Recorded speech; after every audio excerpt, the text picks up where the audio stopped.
আজকে আমরা এখান থেকে চলে যাব হচ্ছে আমরা কোবালামে। আর কোবালামেই দিয়েই আমাদের ট্যুর শেষ হবে এইবারে।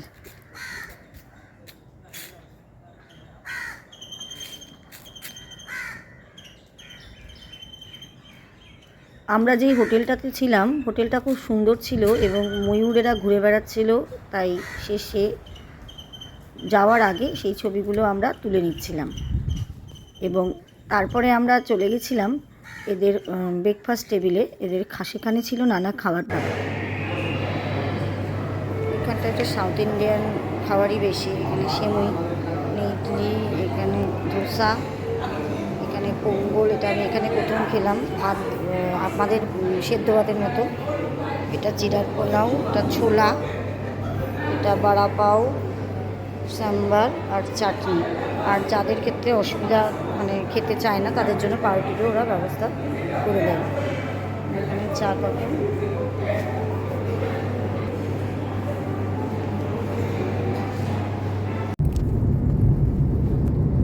আমাদের ঘোরার আজকে শেষ দিন।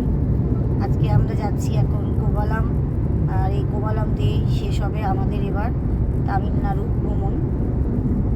পন্ডিচেরি, রামেশ্বরম, কন্যাকুমারী হয়ে এই কোবালাম দিয়েই শেষ হবে আমাদের দক্ষিণ ভারতের এই ভ্রমণ। কিন্তু এর পরবর্তীতে আমরা যদি চেন্নাইয়ে যাব, কারণ আমরা একটু ডাক্তার দেখাবো, তাই আমাদের 3 দিন চেন্নাই থেকে, কালকে আমাদের চেন্নাই ট্রেন আছে, আর 3 দিন চেন্নাই থেকে তারপরে আমরা জলপাইগুড়ি চলে যাব।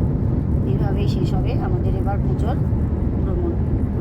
আমরা এখন কোবালামে চলে এসেছি। এই হোটেলটাতে আমি 5 বছর আগে ছিলাম।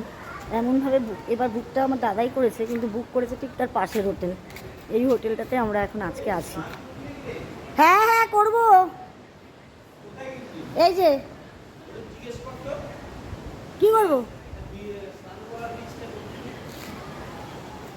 টুরিস্ট প্লেসগুলো কীভাবে বদলে যায়, চেনা জায়গাগুলোকে অচেনা লাগে। একটা বছর 5 বছর পরে, 5 বছরও না, অবশ্য অনেক দিন হয়ে গেছে, প্রায় 9 বছর। আমার মেয়ে তখন অনেক ছোট ছিল, দৌড়ে চলে গেছিলো সমুদ্রের ধারে, মনে আছে। যাই হোক, সেম জায়গায়, খারাপ লাগছে না। সমুদ্রের ঢেউ সুন্দর, অপূর্ব।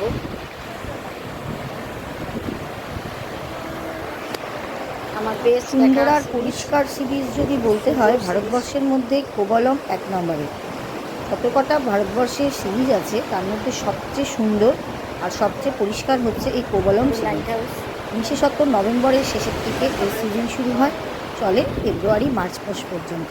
আমরা এসেছিলাম একদম নভেম্বরে,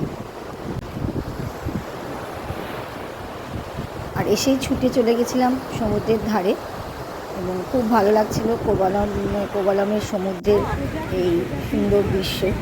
তারপর সন্ধেবেলায় কোবালামের আরেক দৃশ্য ফুটে উঠেছিল, যা ক্যামেরাবন্দি করে নিয়েছিলাম। সুন্দর লাইট হাউস আর বিভিন্ন চার্চে সুন্দর করে সাজানো।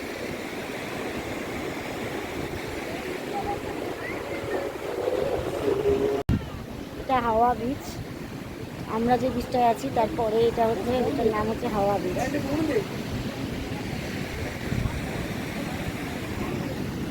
একদম সমুদ্রের পাশেই একটা, এখানে আমরা এখন কফি টফি খাচ্ছি, একদম সমুদ্রের পাশে। আর এই যে এরা খাচ্ছে চিজ ম্যাকারোনি। আর আমরা বলেছি আমাদের জন্য চলে এসছে পকোড়াও চলে এসছে, একদম সমুদ্রের পাশে। কোবালামের লাইট হাউসে সেখানে আসছি। এবার আর লাইট হাউসে গেলাম না, কারণ কোবালাম আমার 3 বার আসা। তা যাই হোক, এবার আর লাইট হাউসে উঠলাম না। বয়সের সাথে সাথে অনেক শক্তিও কমে আসে, তাই অত দূর ওঠার আর ইচ্ছা করলো না। লাইট হাউসটা উঠতে গেলে অনেকটা সিঁড়ি পেয়ে উঠতে হবে, তাই আর উঠলাম না। আর মনে আছে 2015 সালে এসেছিলাম, ঠিক এই জায়গাতে দাঁড়িয়ে একটা ছবি তুলেছিলাম। ছবিটা যদিও ফেসবুকে পাচ্ছি না, তাই এখানেই সেম দাঁড়িয়ে আরেকটা ভিডিও ভবিষ্যতে যখন আবার আসবো তখন দেখবো যে এই জায়গাটাতেই আমি এসেছিলাম। জায়গাটা অদ্ভুত সুন্দর, অদ্ভুত বলে বোঝানো সুন্দর, উপভোগ করতে হয় জায়গাটা কতটা সুন্দর, ঠিক লাইট হাউসের পাশে। যাই হোক, লাইট হাউসে আর যাওয়া হলো না। এখন ফিরে যাব হোটেলে ফিরে একটু স্নান করব আবার সমুদ্রে, আর তারপরেই চলে যাব। আমাদের আজকে 4টার সময় ট্রেন রয়েছে, ওই ট্রেনে যাব চেন্নাই, আর তারপর চলে যাব চেন্নাইয়ে একটু চিকিৎসার জন্য, কিছু চিকিৎসা করব। 3 দিন রেখেছি চিকিৎসার জন্য, ওখানে অ্যাপেলোতে ডাক্তার দেখিয়ে তারপর আমরা ফিরে যাব জলপাইগুড়িতে। আমাদের এই বছর 2024-এর ঘোরা আজকেই শেষ।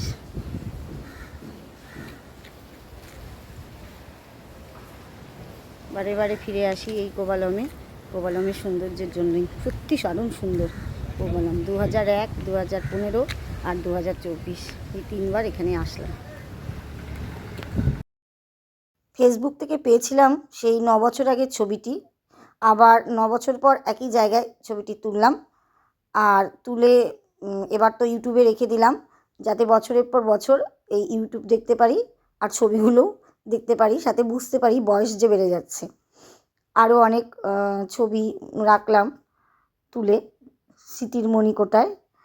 আর খাওয়া দাওয়া করে নিয়েছিলাম দুপুরের লাঞ্চ সমুদ্রেরই পাশে একটা রেস্টুরেন্টে, সেখানকার ছবিও তুলে রাখলাম। কিছুতেই যেন ছেড়ে যেতে ইচ্ছে করছে না কোবালমকে, তাই বারে কোবালমের সৌন্দর্য উপভোগ করছিলাম শেষ মুহূর্তে। একটা আজ খাওয়ার দোকানে এসেছি একদম সমুদ্রের পাশে, সেখানে এখন খাচ্ছি। খেয়ার কিছুক্ষণের পরেই চলে যাব, আমাদের 4টার সময় ট্রেন আছে। জোয়ার সমুদ্রের যে সৌন্দর্য সেটা কোবালমে খুব ভালোভাবে অনুভব করা যায়, এই জন্যই যে টুরিস্ট সেখানে কম। যেহেতু কোবালম একটু কস্টলি, মানে কম টুরিস্টরাই এখানে যায়। এরপর 4টায় আমাদের ট্রেন ছিল, তাই আমরা বেরিয়ে পড়লাম। বিমানবন্দর থেকে আমাদের ট্রেন ছিল, তাই রাস্তা দিয়ে যাচ্ছি। কেরালার রাস্তাঘাট অপূর্ব সুন্দর, সেটা তুলে ধরলাম। সুন্দর রাস্তাঘাট আর চারিপাশে প্রাকৃতিক সৌন্দর্য খুব সুন্দর।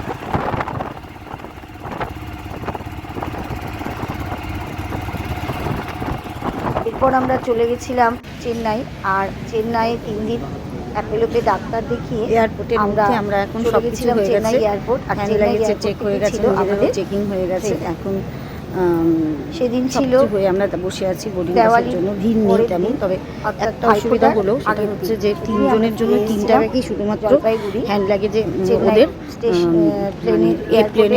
প্লেনে যে লাগেজ রাখা যায় সেখানে যাবে শুধুমাত্র আপনার জন্য একটা ব্যাগ সেইভাবে, আর হ্যান্ড লাগেজে আপনি অন্যগুলো ক্যারি করতে পারবেন, ছোট ব্যাগগুলো। এটার জন্য একটু অসুবিধায় পড়েছিলাম।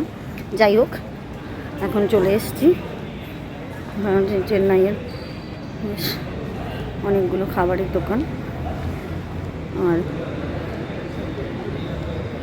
এদিকে রানওয়ে যাচ্ছে সব। এয়ারপোর্টটা এমনি খুব একটা বড় নয়, তবে দেখলাম এদের কিন্তু খুব বেশি এরা চেক করে না, মানে অত বেশি চেক করে না, যতটা চেক আমাদের বাগডোগরাতে হয় ততটা চেন্নাইয়ে হয় না। এটা আমার মনে হয় এমনি পরিষ্কার পরিচ্ছন্ন, এটাই দেখলাম। চেন্নাইয়ে একটু ঘুরেছিলাম, তার কিছু ছবি থাকলো। আর এরপরে ফ্লাইটে উঠব, তার আগের প্রস্তুতি পর্বেরও কিছু ছবি তুলে ধরলাম।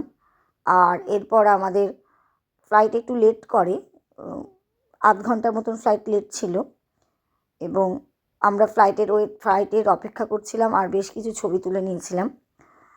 এরপর চলে আসলো সেই মুহূর্ত, আমরা ফ্লাইটে উঠে গেলাম, আর আমরা একটু পরেই পৌঁছে যাব বাগডোগরা। সেই বাগডোগরার ছবিগুলো ক্যামেরাবন্দি করলাম ফ্লাইট থেকেই। এইভাবেই আমাদের শেষ হলো কোবালম ভ্রমণ, সাথে 2024-এর পূজার ভ্রমণ। সবাই ভালো থাকবেন।